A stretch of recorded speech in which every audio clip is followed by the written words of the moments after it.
The way I balance is not balancing. One of the whole goals when I started coaching for my home gym, so when I had Leah, I was 22, I think, and I was still in college. And I just got my degree in exercise science, and we'd moved to Hillsboro, a really rural area that had no gym, no anything. And I wanted to be a mom, but I also had this new, fresh career certification degree that I also wanted to use. So that kind of started the whole home gym thing for me way back then. That was 2006. So she would nap, and I would schedule clients, and they would work out while she napped. And then when she'd go to bed in the evening, I'd go into town and teach classes at our rec. And then when I worked at the nursing home, so then I've done special populations since the beginning. So I would go to the nursing home and I would take her playpen and her toys and she would play while I would teach class there. And I think that business model for me has just carried through. That's why when we moved here, I wanted the gym to be on our home property.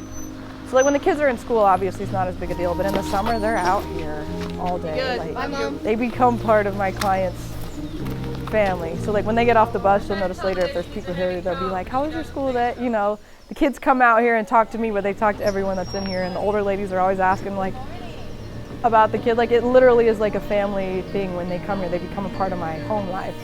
So I get the kids on the bus, and then on Monday, Tuesday, Thursdays, I take care of the animals. Then the gym opens at 7:30, so I usually have people waiting for me once I get done with all this.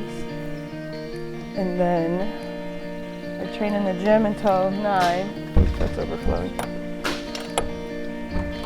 And then we go to disability supports and train for a couple hours. Train the residents there. And make a fist. And then I come back home. I usually try to work out somewhere in there, eat lunch. Then we go back to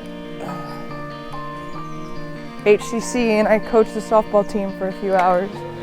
Shoulders relaxed. Do not tense your neck. And I come back here and train clients most of the rest of the day till 7:30 or so at night. And then clean the gym up and start all over, basically.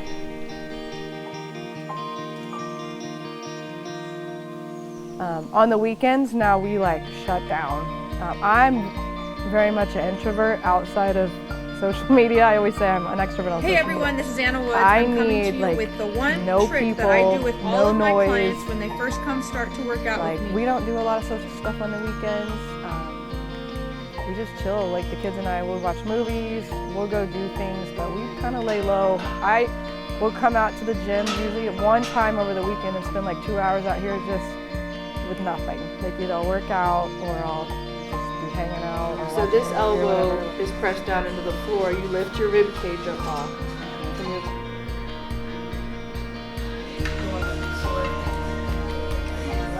that was it. Just tremendous. shoulders down. Think about using these muscles. Talk about finding balance.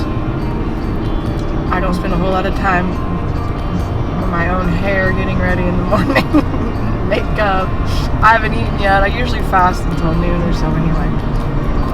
Those are the compromises I guess I make in the mornings. But I feel like, at least in the summer when I work in the gym, you're sweating all day anyway, so there's really no point in getting like ready. Not so much. But then in the winter I usually have a stocking cap on, so it just doesn't make sense to do much. That's one of the other culture things I was talking about with the app. Like, some people want a big production and they want really good lighting in a professional studio with a model whose makeup and hair is done. And that's just not my style, and that's not how I coach. So I try to remain as authentic to what I do out here, replicate that online. The basics anyway. Oh, you guys are all in here waiting on me already, huh? Oh. Ooh, what you got going today? Can I move this over? Ooh, you're colorful today. Is that a skirt? Okay. All right, let me go get the rest of the girls. Where's everybody else at? I don't. Well, let's go find them. Hey, Natalie. You ready to work out? How's your finger? Sore? Yeah. Alright, I'm gonna go get Jana. Ooh, where are you guys going for that? Down. Oh, Wednesday? Up? No, tomorrow. Down. Alright, put your pointer finger to your thumb. Now your middle finger to your thumb. Now ring finger. This one's hard.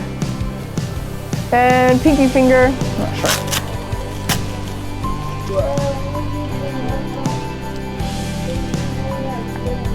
Alright, let's get the timer. Alright, curls. Pulls. Good girl. Good. Good, nice job. Alright, I'll take the stick from you. You're going to switch with Jana. Thursday, Lewis. No, Thursday. Have fun at your Christmas party tomorrow. All right, thank you.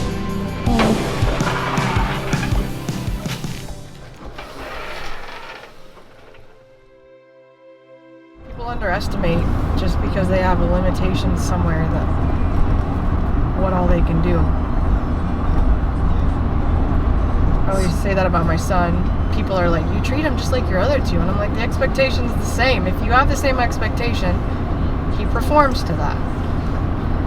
That's one frustration that I get with schools sometimes is they want to treat him like he's a baby or has disability when he can function at a level far above the expectation. So when I started working at that nursing home in Hillsborough, I created my own program for seniors. And I used to go around to the nursing homes and I would drag a wagon full of dumbbells and I'd go in and teach classes a couple days a week to any residents that wanted to attend. And that's when I would take Leo with me. Well, I got to know one of the OTs in there really well and who had an older or a younger sister with Down syndrome. So she said, would you ever be willing to train her? She's got obesity-induced lupus. She's on diabetes med. Like, she's starting to get where she can't walk on her own and she's only in her 30s. And I said, well, I'll try. I've never worked with someone with Down syndrome, but I'll give it a shot. And that was like day one with her. She lost like 80 pounds the first year, got off all of her meds, started playing Special Olympics basketball and like being able to participate in activities again. And she was a client of Disability Supports in McPherson, so that was the connection to start working with other residents there because they saw how well she did. Pass the belt around. You have 10 breaths, breathing into the belt, seated. Then hold your pressure against the belt and breathe 10 times and then give it to someone else.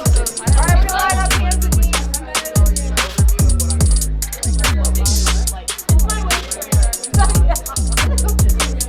All right, once you've done 10, you're going to tuck your toes under and you have 10 bears. So now you lift your knees up, push your butt back, trying to keep your back flat. You're going to have to lead this one. It's always busy. I think out here I attract a lot of people that aren't comfortable in a gym because basically I always tell people like, you're coming to my house to hang out, you're coming to my house to work out. It's usually mostly just women and kids in here. I mean, I have some men, but usually they train one-on-one individually. So it's a safe place, you know, that you don't have to worry about creepers staring at you or something you do get posted on gym fails or, I mean, those are real fears that women out here have that they don't have to worry about usually when they come out here. I get a lot of referrals from mental health providers, again, because this is kind of a safe place and somewhere where private conversations can be kept private, and if people are like, you know, struggling with really specific needs, then they can come here and it won't be like public knowledge in a gym somewhere. It's so hard to stay on top of the world when the world keeps telling you who you should be. All these people telling you what you need. Oh, darling, only you can set your spirit free. Pay attention now, I ain't gonna stop it, stop it. Honey, everything you